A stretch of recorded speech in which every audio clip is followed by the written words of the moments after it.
My name is Nidhi Singal, and I'm based at the Faculty of Education, University of Cambridge. One of the reasons I've been asked to come here is to talk about what is or should be the direction of education and disability research in the Southern context. I have a few years of experience of working in the field, and I think it's a really pertinent question to ask for a range of reasons. Many of the debates, current debates around education and disability in the Global South are very much determined by a very northern hegemonic understanding of what disability is and what education should be like. There are very few studies currently available which provide a very nuanced understanding of what the complexities and real-life issues of people with disabilities living in the South are.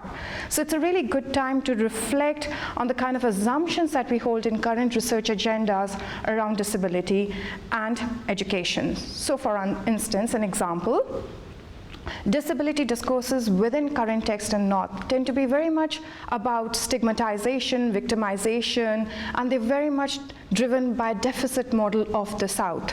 And they do not even take into account current new evidence which talks about the complexity and realities and the strengths within existing Southern systems. Hence, there's a real need to begin to rethink the research agenda. And I think that's really pertinent to some extent because that sets the tone of what the future research should look like. And I think there are a few things I'd like to highlight here. The first thing, I think we really need to develop a very nuanced, localized, culturally specific understanding of what disability is and what education is in current systems within Southern contexts. Okay.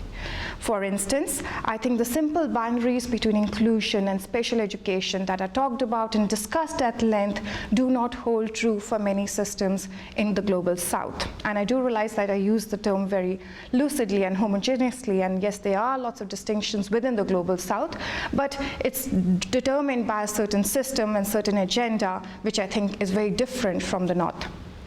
So I think, yes, we need strong qualitative, quantitative research which begins to address the cultural complexities and issues around disability in the South, which makes a nuanced, complex understanding of how people with disabilities, children and young people and their families, engage with issues around disability on a daily basis. And that's the kind of research we definitely should be looking forward to, which is very much in partnership with young people and their families with disability, young people and their families. I think the second very important issue is to begin to also reflect on issues to do with education systems, and disability debates in education have very much gone in parallel with mainstream research around education research in the Global South. And I think there's a strong need to begin to bring those together. We need to make more alliances with people working in mainstream education. If the fundamental argument we're using is that having children with disabilities in mainstream education helps improve the quality of the education system, then as researchers we need to engage with this huge debate around quality issues happening in the Global South and engage with researchers in mainstream education. So there are interesting alliances and spaces which need to be reconstructed within that broader debate is what I would strongly feel. Also, beginning to understand disability more specifically, the whole issue of contextually, I think there's a tendency to think about disability in a very homogeneous way. So thinking about how disability impacts in relation to different types of impairments, what are the intersectionality of gender, caste, other issues. So what is commonly now talked about, the disaggregation of data, is really important. I think needs to be central to taking the agenda forward. Additionally, I think the current state of the field is very much focused on attitudes, and it's based on access, so educational access, attitudes of teachers, and I think the field really needs to move on. We have to begin to engage with the quality of education that is provided in real-life settings in the Global South. We really need to take the debate forward there, begin to understand how it is currently delivered, how do teachers engage, okay, because I do not buy into the commonly assumed assumptions that teachers do not actually engage with children with disabilities and neglect them completely. I think they engage in very interesting, they're active agents in the kind of decisions they are making in how much to include and exclude children of a wide variety of diversities, including disability, and we really need to understand that.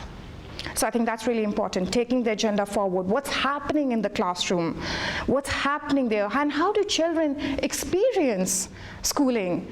And very importantly, what is the perceived outcome of the schooling? So for instance, the whole debate around in the post-2015 agenda is very much going to be about learning outcomes. And I think it's so important that children with disabilities are part of that agenda. We talk about how do we measure learning outcomes for people with disabilities, for children in the education system. And we also engage for them in relation to literacy and numeracy, which is fundamental.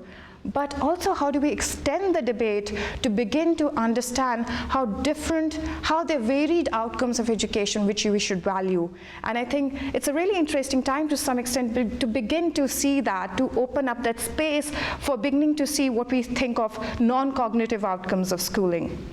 How these are really central to the lives and experiences of children with disabilities and the long-term outcomes they have.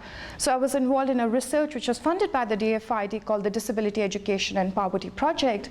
And it was interesting to see that while, yes, young people wanted to have employment after education, etc., the biggest reflection on the educational journeys was related to issues around dignity, respect, experiences in the classroom.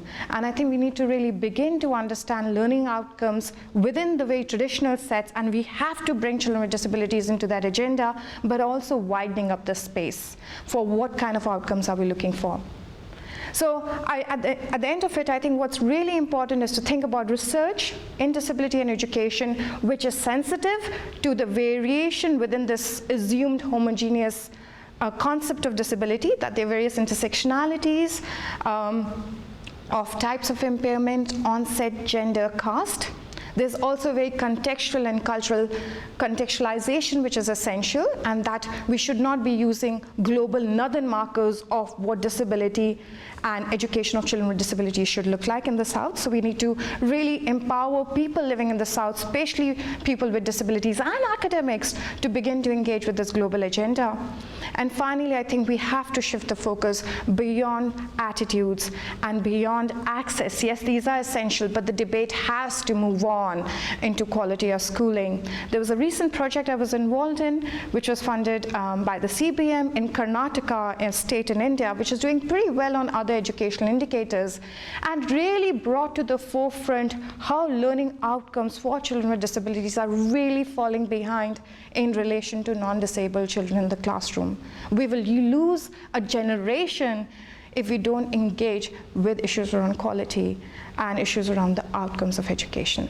So that's what I would think the post-2015 or the future research agenda of education and disability should be in the Global South.